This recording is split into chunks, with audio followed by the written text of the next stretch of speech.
Hello friends, this is Ryan Hicks of TaughtToProfit.com. Today I want to talk to you about a quote from Earl Nightingale. He said, "If most people said what they were thinking, they would be speechless."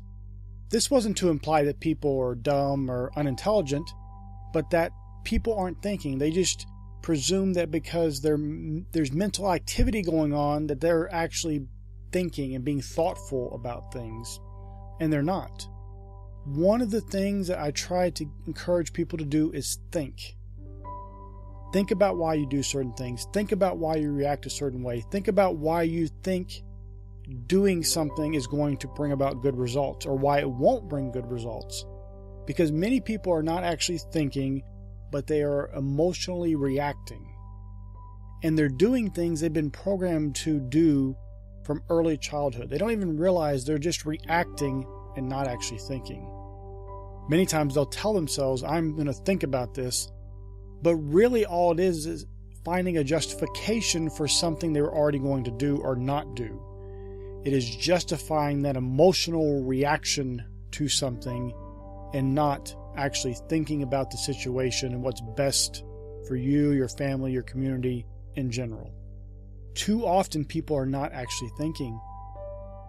Listen to the way people talk, how frivolous they are with their words, the idle words that just spew forth with no thought, no preparation, no consideration for what they're saying.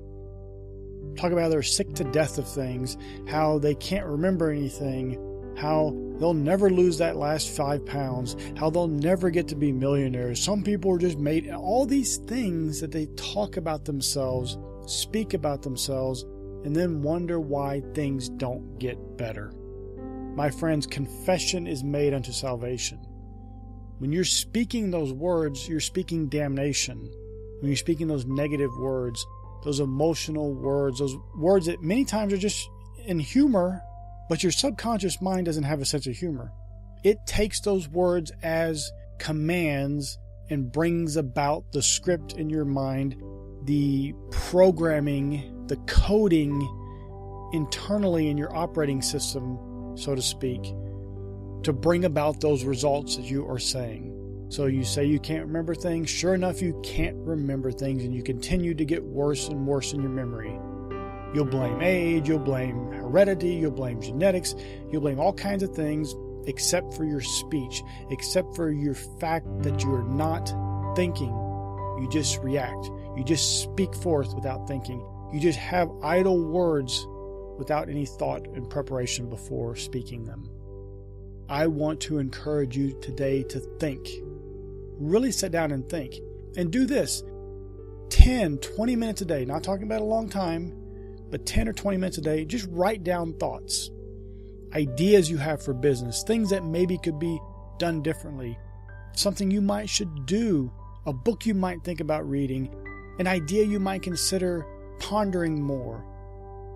Just write down thoughts, real, true thoughts, not emotional responses, not I'm angry about this, I don't like this doesn't feel right. Write down some thoughts. You know, my website is based on the scripture in Isaiah that says that God teaches us to profit. Will you be taught? Will you think and learn to profit in all areas of your life? Your mental, your physical, your spiritual, your financial, everything you do. Will you be profitable? Will you have benefits and profit and results flow from that thought? My friends, I pray it's been a blessing for you. May God bless you richly.